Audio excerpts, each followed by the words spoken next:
নমস্কার, দেখছেন কলকাতা টিভি। আপনাদের সঙ্গে রয়েছি আমি ঋষিকেশ। এই মুহূর্তে যে খবরের দিকে নজর রাখবো, প্রবল গরম ও উত্তাপ থেকে সাময়িক স্বস্তি বাঁকুড়ায়। প্রায় 40 ডিগ্রি ছুঁই ছুঁই তাপমাত্রা। তাপের জ্বালা থেকে রবিবার ক্ষণিকের ঝড় ও শিলাবৃষ্টি স্বস্তি দিল বাঁকুড়াবাসীকে। শিলাবৃষ্টির ছবি আপনারা দেখতে পাচ্ছেন এই মুহূর্তে।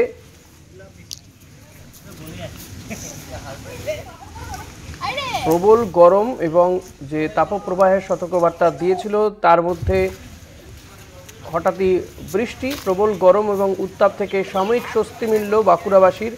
প্রায় 40 ডিগ্রি ছুঁই ছুঁই তাপমাত্রা।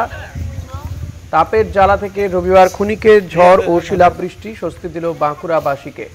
যে ছবি আপনারা দেখতে পাচ্ছেন, শিলাবৃষ্টি এবং ছোট ছোট ছেলেমেয়েরা এই সেটা পুরোতে উৎসাহের সঙ্গে এই শিল কুড়োচ্ছে, সাদা হয়ে গেছে। বাঁকুড়ার বিভিন্ন জায়গাতেই এই শিলাবৃষ্টি হয়েছে, ফলত যে তীব্র দাবদাহ সে তার থেকে কিছুটা স্বস্তি মিলল বাঁকুড়াবাসীর। বাঁকুড়া জয়পুর সহ বেশ কিছু এলাকাতেই এই ঝড় বৃষ্টি এবং শিলাবৃষ্টি হয়েছে। নিউজরুমে রয়েছেন প্রতিনিধি শাশ্বতী রায়। শাশ্বতী, আবহাওয়া দপ্তর তাপপ্রবাহের একটা সতর্ক বার্তা দিয়েছিল, তার মধ্যে বাঁকুড়ার বিভিন্ন জায়গাতে যে ঝড় বৃষ্টি এবং শিলাবৃষ্টি হয়েছে সেই ছবি আমরা দেখতে পাচ্ছি। যথেষ্ট স্বস্তি পেয়েছেন সেখানকার মানুষজন। আলিপুর আবহাওয়া দপ্তর কি বলছে এক্ষেত্রে, যে এই বৃষ্টির থেকে কি স্বস্তি, এই বৃষ্টিতে বাঁকুড়া শহর কোন কোন জায়গাতে স্বস্তি মিলতে পারে? আগামী দিনে আলিপুর আবহাওয়া দপ্তরের কি পূর্বাভাস রয়েছে? ঋষি, পশ্চিমী শুষ্ক হাওয়ার প্রভাবে কিন্তু এই তাপপ্রবাহের সতর্কতা জারি রয়েছে। গতকাল, আজ এবং আগামীকাল এই 3 দিন কিন্তু পশ্চিমের জেলাগুলির ক্ষেত্রে এই সতর্কবার্তা জারি করা হয়েছিল। তার মধ্যেই বলা যায় যে কিছুটা হলেও স্বস্তির বৃষ্টি, বিশেষত বাঁকুড়া জেলায় শিলাবৃষ্টি দেখা গেছে জয়পুর সহ বেশ কিছু এলাকাতে। তার সঙ্গে সঙ্গে জারি রয়েছে পুরুলিয়া, বাঁকুড়া, পশ্চিম মেদিনীপুর এবং পশ্চিম বর্ধমান সহ একাধিক জেলায় বৃষ্টির পূর্বাভাস। তার সঙ্গে 30 থেকে 40 কিলোমিটার বেগে বইতে পারে ঝোড়ো হাওয়া, বজ্রবিদ্যুৎ সহ বৃষ্টির সম্ভাবনার কথাও জানানো হচ্ছে। তবে এই বৃষ্টি কার্যত বলা যায় যে স্থানীয় মেঘের সঞ্চার হওয়ার ফলেই এই বৃষ্টি, কালবৈশাখীর একটি প্রভাব বলা যায়। এবং এই কালবৈশাখীর প্রভাবে কিন্তু সাময়িক স্বস্তি মিললেও তাপপ্রবাহের যে সতর্কতা আগামীকাল রয়েছে 3 জেলার ক্ষেত্রে, তা কিন্তু এখনই যাচ্ছে না। আগামী বুধবার পর্যন্ত এই পরিস্থিতি বজায় থাকবে।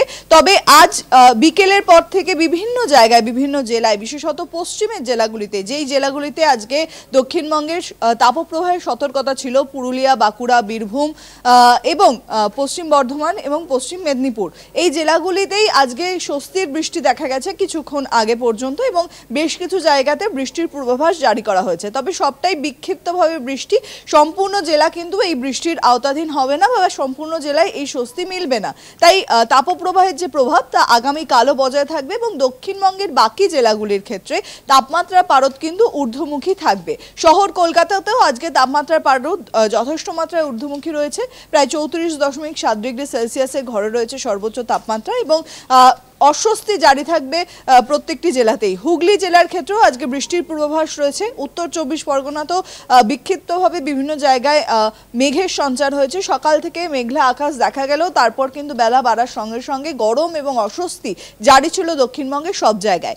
উত্তরবঙ্গের বাকি জেলাগুলো, দার্জিলিং এবং কালিম্পং বাদ দিয়ে বাকি জেলাগুলিতেও এই গরম এবং অস্বস্তি জারি রয়েছে। বিশেষত মালদা এবং দিনাজপুরে বিশেষভাবে তাপমাত্রার পারদ কিন্তু ঊর্ধ্বমুখী হয়েছে।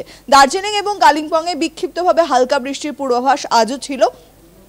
আগামীকাল সেই অর্থে এখনো পর্যন্ত বৃষ্টিপাতের সম্ভাবনা নেই, যেমনটা হাওয়া অফিসের তরফ থেকে জানানো হচ্ছে। তবে এই স্থানীয় মেঘের সঞ্চার হয়ে বা কালবৈশাখীর প্রভাবে যদি বৃষ্টি হয় তাহলেই কিছুটা হলে স্বস্তি মিলবে দক্ষিণবঙ্গের পশ্চিমের জেলাগুলির ক্ষেত্রে।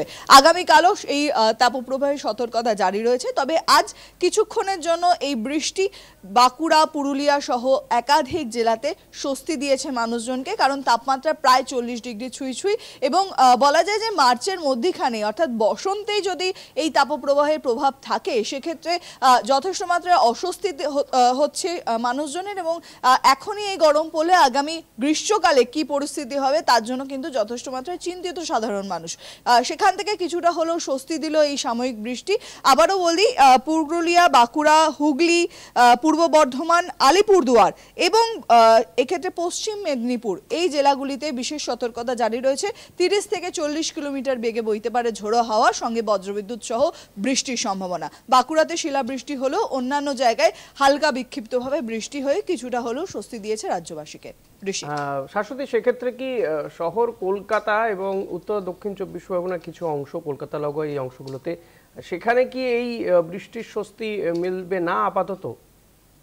দেখো, এখনো পর্যন্ত হাওয়া অফিসের তরফ থেকে সেরকম কোনো সুখবর দেওয়া হয়নি, তবে বেশ কিছু জায়গায় কিন্তু দেখা গেছে মেঘলা আকাশ হয়েছে, এবং গতকাল রাতেও দেখা গেছিল যে রাতের দিকে বেশ ঠান্ডা একটি হাওয়া বইছিল এবং মেঘলা করেছিল আকাশ শহর কলকাতার ক্ষেত্রে বিশেষত। সেক্ষেত্রে রাত বাড়ার সঙ্গে সঙ্গে পরিস্থিতি বদলাতে পারে, আবারও স্থানীয় মেঘের সঞ্চার হওয়ার ফলে এখানেও বৃষ্টি হতে পারে, যেহেতু দেখা যাচ্ছে যে দক্ষিণবঙ্গের প্রায় পশ্চিমের জেলাগুলি কার্যত ভিজে গেছে এই বৃষ্টিতে। কিন্তু এই সাময়িক বৃষ্টি কিছুটা হলেও তাপমাত্রা নামাতে সক্ষম হলেও সেই অর্থে কিন্তু স্বস্তি দেবে না, কারণ এই অস্বস্তিকর যে শুষ্ক গরম পশ্চিমী হাওয়া তা জারি থাকবে দক্ষিণবঙ্গের ক্ষেত্রে, এবং আগামী বুধবার পর্যন্ত তা জারি থাকবে। তারপর থেকে কিছুটা হলেও এই যে নেচার ওয়েদারের যে নেচার তা কিছুটা হলেও পরিবর্তিত হতে পারে। কিন্তু আজ এখনো পর্যন্ত কলকাতা এবং 24 পরগনার ক্ষেত্রে বিশেষভাবে সতর্কতা কোনো জারি নেই। সেক্ষেত্রে হালকা হাওয়া বইতে পারে, একেবারে সন্ধে নামার সময় থেকে কিছুটা হলেও স্বস্তি মিলবে, যে গরম ভ্যাপসা ওয়েদার ছিল সেটা কিছুটা হলেও কেটে যাবে। ধন্যবাদ শাশ্বতী। কথা বলছিলাম প্রতিনিধি শাশ্বতী রায়ের সঙ্গে। আপনারা দেখতে পাচ্ছেন যে মানুষজন এবং বিশেষ করে ছোটরা এই যে বাঁকুড়া, জয়পুর সহ বিভিন্ন অঞ্চলে শিলাবৃষ্টি হয়েছে তাতে কিন্তু তারা খুশি। খুব স্বাভাবিকভাবেই 40 ছুঁই তাপমাত্রা, সেখানে যদি হঠাৎ ঝড় বৃষ্টি হয় এবং শিলাবৃষ্টি হয় তাতে তো স্বস্তি তো মেলেই, পাশাপাশি খুশির হাওয়া। তবে যেভাবে বসন্তকালে যে গরম, তারপরে আবার শিলাবৃষ্টি, তা নিয়ে কিন্তু আবহাওয়াবিদদের কপালে যথেষ্টই চিন্তার ভাঁজ। এবং নিঃসন্দেহে গরমের সময় অর্থাৎ গ্রীষ্মকালে এই গরমটা ঠিক কোন পর্যায়ে পৌঁছবে ইতিমধ্যে কিন্তু তাপপ্রবাহের একটা সতর্কবার্তাও দিয়ে রেখেছে আলিপুর আবহাওয়া দপ্তর।